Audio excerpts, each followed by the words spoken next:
ఈ దినపత్రికలు ఇవన్నీ ఉన్నాయి కదా, వెలుగు, తర్వాత ఆంధ్రజ్యోతి, నమస్తే తెలంగాణ, శనార్థి తెలంగాణ, ఈనాడు, ఆనాడు, ఏనాడు, ఆ తర్వాత ఇంకా దిశ, ఇంకేమో ఉన్నాయి కదా, సాక్షి, వార్త, ఇవన్నీ పత్రికలు ఉన్నాయి కదా. వీటన్ని పత్రికల్ని ఇవాళ ఏం చేసినా తెలుసా, ఈ అన్ని పత్రికలను తీసుకొచ్చి చాట్ జీపీటీకి ఇచ్చిన. చాట్ జీపీటీకి ఇచ్చి అసలు ఈ పత్రికల్లో వచ్చేటువంటి వార్తల పైన నీ విశ్లేషణ ఏంది అని అడిగిన. ఏఐని అడిగితే అది ఒక్కటే మాటలు, ఇవి దొంగ పత్రికలు అని చెప్పింది. ఎంత అంటే ఆ పత్రికల్లో ఎట్లా నిర్ధారించగలిగినావు అని అడిగితే అది ఎంత ఇంట్రెస్టింగ్ విషయాలు చెప్పింది అనుకుంటున్నావు, అవి మీకు షేర్ చేయాలా, అది రికార్డ్ చేయాల్సింది. మళ్ళీ అడితే మళ్ళీ చెప్తుందా? ఈ పత్రికలలో వచ్చినటువంటి గ్రాఫ్లు వేసి ఇచ్చింది. ఇంకా ఇవి ఏమేమి చేస్తా ఉన్నాయి అనేది. అయితే ఈ పత్రికలు నేను అడిగింది ఏంటంటే, సో ఇందులో వాస్తవాలు ఈ వార్తాపత్రికలు ఎవరి ప్రయోజనాల కోసం పనిచేస్తున్నాయి, ఇందులో ఏమన్నా వెనకబడిన తరగతులు అంటే బీసీల ప్రయోజనం ఏమన్నా ఉందా, ఎస్సీ ఎస్టీలది ఏమన్నా ఉందా అని అడిగిన. నథింగ్ అని చెప్పింది. మనిషి అయితే అట్లా అబద్ధం చెప్తారు కానీ అదైతే ఉన్నది చెప్తుంది. ఈ పత్రికలు చేసినటువంటి దుకాణం చాలా ఇంట్రెస్టింగ్ దుకాణం ఇది. తెలుగు పత్రికలు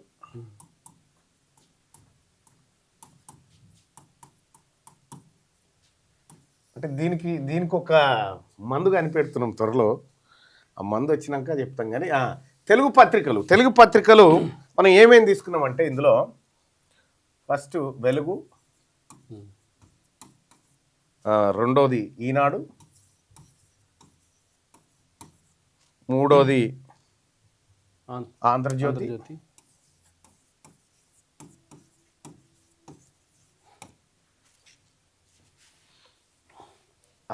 కాదు మూడోది దిశ అని రాసినాం. అంటే అది శాతాల వారికి ఇచ్చింది. దిశ, వార్త, ఆంధ్రజ్యోతి. మీరు రోజు పత్రికలు చదివేటోళ్ళు ఎవరైనా ఉంటే చూడరు, చాలా అద్భుతంగా ఉంటుంది. సాక్షి, నమస్తే తెలంగాణ. అసలు ఈ పత్రికల సంగతి ఏంది, ఈ పత్రికలు ఏం చేస్తూ ఉన్నాయి అని చెప్పి నేను చాట్ జీపీటీకి అడిగితే, చాట్ జీపీటీ చాలా చాలా ఇన్ఫర్మేషన్ ఇచ్చింది వీటి గురించి. అయితే దీంట్లో ప్రధానంగా ఈ పత్రికలు ఎవరి కోసం పనిచేస్తూ ఉన్నాయి మీ అందరికీ తెలుసు.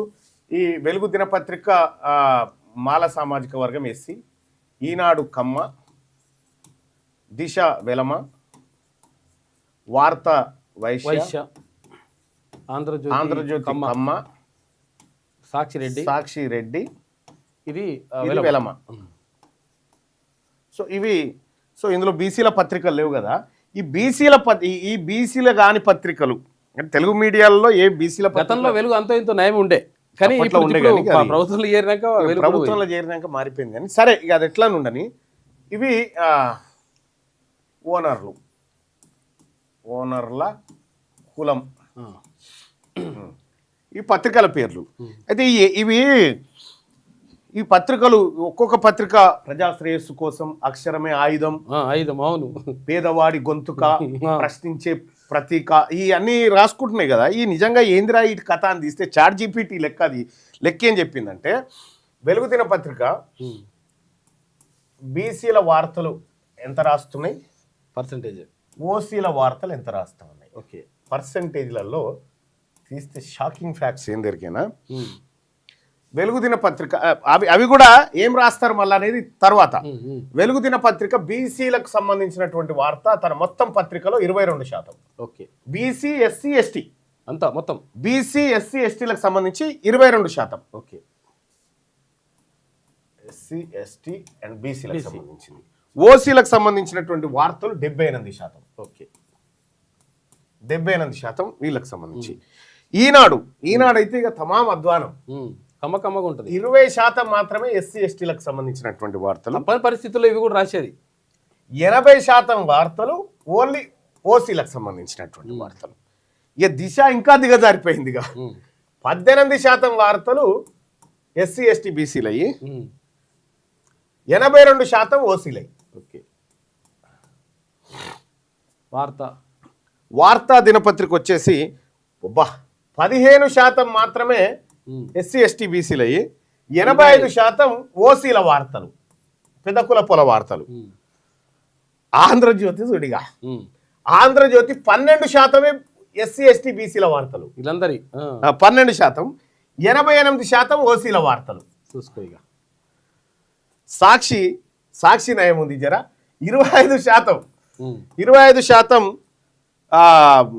ఎస్సీ ఎస్టీ బీసీలకు ఇస్తే 75% అప్పర్ క్యాస్ట్కి సంబంధించినటువంటి వార్తలు. ఇక నమస్తే తెలంగాణ 28% వార్తలు ఎస్సీ ఎస్టీ బీసీలు, ఎందుకంటే ప్రతిపక్షంలో ఉంది కాబట్టి. ఇక్కడ 72% అగ్రకులాలకు సంబంధించినటువంటి వార్తలు. So SC ST BC minority సోదరులారా, మనం పైసలు పెట్టి కొని ఎవరి వార్తలు చదువుతా ఉన్నాం? దీన్ని బట్టి మనం పైసలు పెట్టి కొని ఎవరి వార్తలు ఎవరి ప్రయోజనాల కోసం చదువుతా ఉన్నాం? ఇది ఇది ఇది ఇది నా కవిత్వం కాదు, సుదర్శన్ కాదు, చాట్ జీపీటీకి ఈ పత్రికలన్నీ పీడిఎఫ్ ఫైల్స్ ఇచ్చి వీటిని విశ్లేషణ చేయి, పత్రికల్లో ఏమొస్తుందంటే షాక్. నేను నిజంగా నేను చాలా పత్రికలు తిరిగేసిన. ఇంకో ఇది బీసీల కథ, బీసీ ఎస్సీ ఎస్టీల కథ. ఇక ఎస్సీ ఎస్టీలది అయితే ఇక మనం మాట్లాడుకోవద్దులే, అవును, ఎందుకంటే మొత్తమే లేకుండా అయిపోయింది. ఇగో ఇది ఈ బీసీల, ఇవేమో బీసీఎస్సీ 100కి 90% ఉన్న ప్రజలది, 100కి 90% ఉన్న ప్రజల వార్తలేమో ఇక ఇవి. 100కి 10%, 10% వేసుకోవాలి మొత్తం అటు ఇటు వేసుకుంటే. ఇక అటు ఇటు 10 చేద్దాం. 10% ఉన్న వాళ్ళ వార్తలేమో ఇక గివి. 10% ఉన్నోని వార్తలేమో గవి, 100కి 90% ఉన్న వాళ్ళ వార్తలేమో గివి. సో ఇందులో కూడా మరి రాసినాం కదా బీసీలై, ఇంకేం చేస్తామా అని అంటే దాంట్లో వీళ్ళు ఏం రాసిరు బీసీలై అనేది కూడా కంటెంట్ చూసుకుంటే మనకు తెలిసిపోతుంది వాళ్ళు దేని గురించి. చాలా అద్భుతంగా ఉందన్న, ఇది భలే ఇచ్చింది. నేనే దీనికి ఇంత సీన్ ఎక్కడది అనుకున్నా. ఇంకో ఎన్ని పత్రికలు అప్లోడ్ చేసిన నేను చేస్తే మామూలుగా ఉండదు అది కదా. ఏ టెక్నాలజీ అట్లున్నది ఇప్పుడు. అది మొత్తం వీళ్ళు ఏం చేస్తారో మొత్తం అన్ని పత్రికల్లో కలిపి అన్ యావరేజ్గా బీసీల కవరేజ్ 22% వస్తే అగ్రకులాల కవరేజ్ 78% వచ్చింది అన్ యావరేజ్గా. సో ఇందులో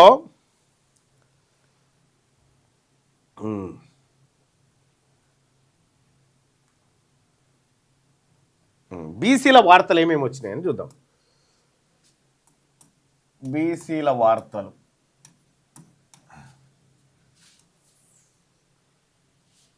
ఓసీల వార్తలు ఇవి ఏమేమి వచ్చినాయో చూడాలి మనం. బీసీల వార్తలట చిన్న కాలం, ఈ డబ్బులు ఉంటాయి కదా చిన్న కాలం, సింగిల్ కాలం వార్తలు చిన్నగా పేర్కొన్నారు అట్లా. రెండోది ఏంది, సమస్య కోణం. సమస్య ఉంటే తప్పదు కదా రాయాలి కాబట్టి. సమస్య కోణం అంటే అన్నదమ్ముల గొడవలు, పేరు చెప్పకుండా రైతులు ప్రజలు అనే పదాలు. ఓకే, వీళ్ళే పేరు చెప్పకుండా రైతులు ప్రజలు బాధితులు అట్లా బాధితులు ఇదంతా ఈ బ్యాచ్ అన్నట్టు. ఇవి బీసీలకు సంబంధించినటువంటి వార్తలు. ఈ అగ్రకులాలకు సంబంధించినటువంటి వార్తలు. ప్రధాన హెడ్లైన్, మెయిన్ హెడ్లైన్ అదే ఉంటాయి. ప్రధాన హెడ్లైన్. రెండోది పెద్ద ఫోటోలు. పెద్ద ఫోటోలు వేస్తారు. పెద్ద ఫోటోలు, అలిగిన పెద్ద ఫోటోనే, నవ్విన పెద్ద ఫోటోనే. ఈడనే ప్రజలు రైతులు ప్రజలు బాధితులు గుంపు. ఈడనే స్పెసిఫిక్ సీఎం, మంత్రులు, పార్టీ నేతలు, అంతే. ఇవి అగ్రకులాలకు సంబంధించినటువంటి. సో ఇవి దాదాపు 78% వార్తలు ఇగో ఈ సార్లై. మొత్తం ఈ చిన్న సమస్య కోణము, రైతులు ప్రజలు బాధితులు ఇలా కలిపి 22%. అది ఓకే, ఇవి వచ్చినాయి. ఇక ఓ రకంగా చెప్పాలంటే ఇదేమో బాధిత వార్తలు ఉన్నట్టు. బాధిత వార్తలు, బాధితులై ఎవరైతే బాధపడుతారో వాళ్ళే అన్నట్టు. ఇది నిర్ణయాధికారుల వార్తలు, పాలితుల వార్తలు అన్నట్టు. పాలకులకి ఇవి పాలకులై, ఇవి పాలితులై. నిర్ణయాధికార వార్తలు ఎవరు నిర్ణయిస్తారో వాళ్ళు లెక్క. ఇక ఇది మన పత్రికల కథ. ఇక ఇందులో ఫ్రంట్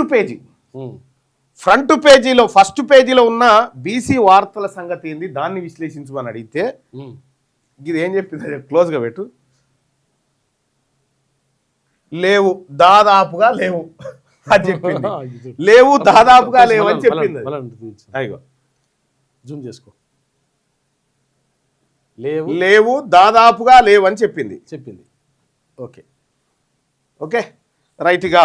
ఇంకొకటి బీసీల కింద లెక్కలోకి తీసుకుంటే బీసీల కోసం కనిపించిన వార్తలు: రైతులు సమస్యలు, భూమి, వరదలు, నష్టం, కూలీల ఇబ్బందులు, ధరలు, రోడ్లు, తాగునీరు, బాధలు, కష్టాలు, ప్రజల ఆందోళన, రైతుల ఆవేదన వంటి పదాలు. ఏవి బీసీల కాడ. బీసీల కాడ వీళ్ళు వాడిన పదాలు చూడు. బీసీల పదజాలం, ఓసీల పదజాలం. బీసీల కోసం మీ ఈ పత్రికలు ఎలాంటి పదాలు వాడుతున్నాయి, ఓసీల కోసం ఏం వాడుతా ఉన్నాయి. ఇగో భూమి, వరదలు, నష్టం, కూలీలు, ఇబ్బందులు. బీసీల కోసం పత్రికలు రాస్తున్నటువంటి వార్తలు ఇవి, పదాలు ఇవే. ధరలు, రోడ్లు, తాగునీరు. అసలు ఇవి కూడా రాకపోతే 22% కూడా ఉండకపోతుండే. ఇంకొకటి ప్రజల ఆందోళన,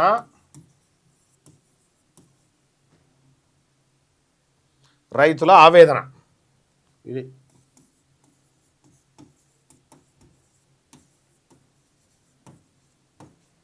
రైతుల ఆవేదన. ఇవి బీసీల కోసం ఈ పత్రికలు ఇలా రాసుకొచ్చినటువంటి.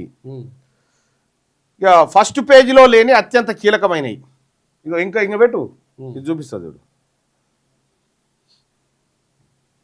ఫస్ట్ పేజీలో లేని అత్యంత కీలకమైనటువంటి అంశాలను కొద్దిగా క్లోజ్గా చూడు. బీసీ నేతల రాజకీయ నిర్ణయాలు లేవు, బీసీ రిజర్వేషన్లు జనగణన అంశం లేదు, బీసీ రాజకీయ డిమాండ్లు లేవు, బీసీ ఎమ్మెల్యేలు మంత్రుల పాత్ర లేదు, బీసీ సంఘాల రాజకీయ ప్రకటనలు లేవు. ఓకే, ఇంకేమున్నాయి ఇక్కడ? ఇవి లేవు. ఇక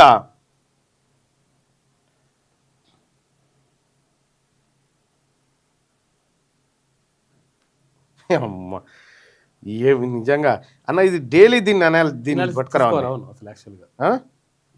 దీన్ని డైలీ ఏం చేయాలంటే ఈ పత్రికల భాగవతం బయట మనుషులు అయితే అబద్ధం చెప్తారు, చెప్పదు కదా, ఉన్నట్టు చెప్తుందా ఏ టెక్నాలజీ.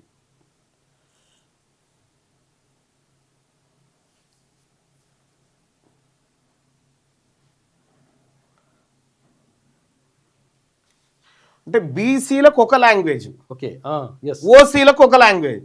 బీసీ వాళ్ళు ఎవరైనా చచ్చిపోతేనేమో మృతి, శవం.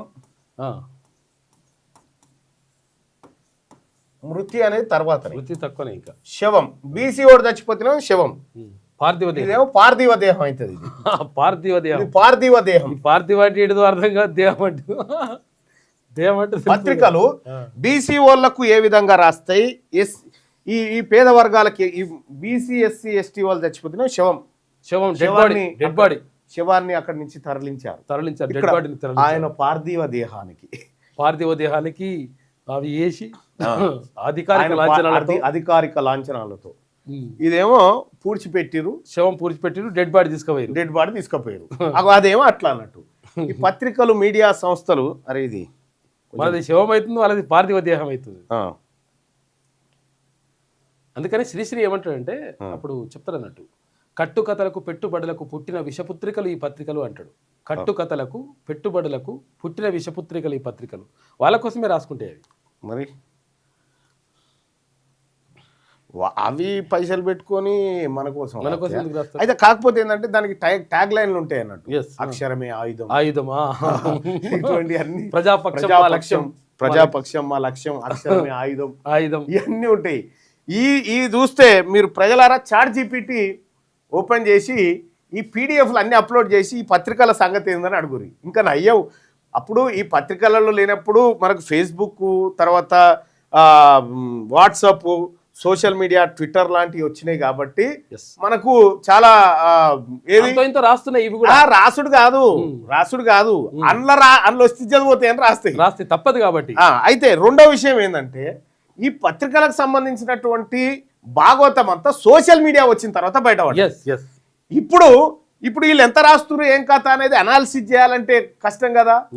దేవుని పుణ్యాన ChatGPT, గ్రాక్, జెమిని ఇటువంటివి వచ్చినాయి. దీంతో అలా వారేసి దీని సంగతి ఏందో స్కాన్ చేయమంటే మొత్తం స్కాన్ చేసి పక్షపాతం ఉండదు అలా.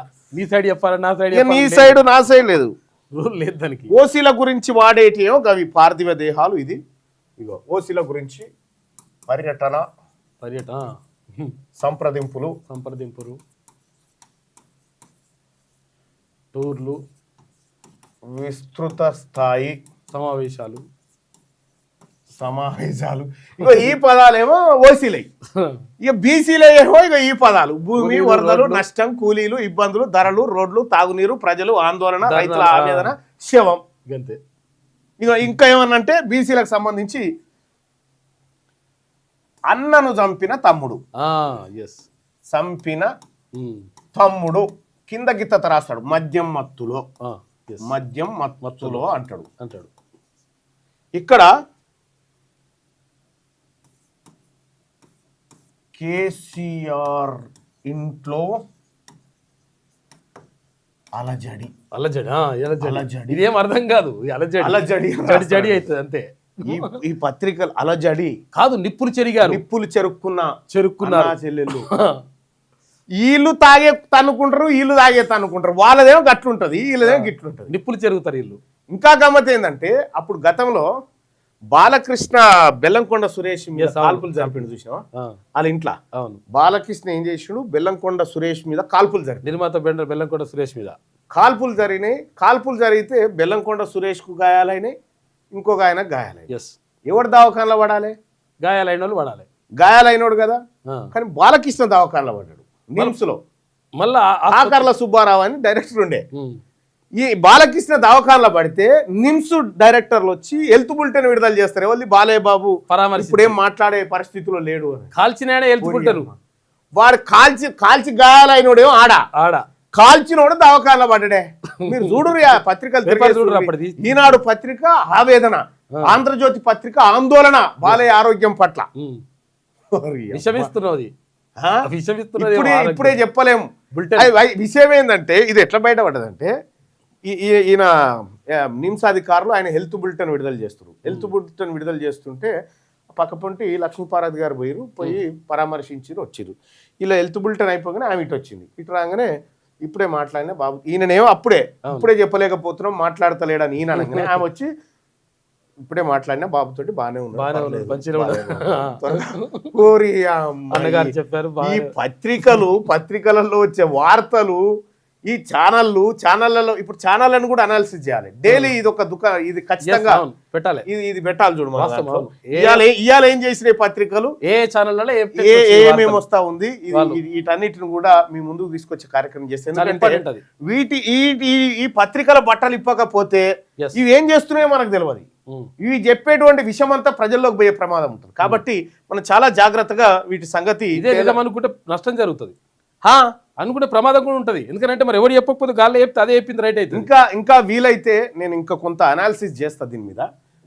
ఏది అంటే సోషల్ మీడియా టూల్స్ వాడే చేస్తా, ఏం చెప్తే చూద్దాం. కానీ తస్మాత్ జాగ్రత్త ప్రజలారా, పైసలు మనవి, మన పైసలు పెట్టి మనం కొంటాము, మన వార్తలు ఉండయి, వీళ్ళ వార్తలు ఉంటాయి, మళ్ళా మన కోసం వాడేటువంటి వార్తలు ఉంటే ఇగో ఇవి బాధితులయ్యి ఇక మళ్ళా వాళ్ళు ఏకాన పైసలేదు, వాళ్ళే నిర్ణయాధికారాలు, సీఎం, మంత్రులు, పార్టీ నేతలు, పెద్ద ఫోటోలు, ప్రధాన హెడ్లైన్లు ఇక వాళ్ళే. తస్మాత్ జాగ్రత్త. ఏ పత్రిక మనది కాదు, ఏ టీవీ కూడా మనది కాదు. మనకున్నదల్లా ఓన్లీ సోషల్ మీడియా అంతే.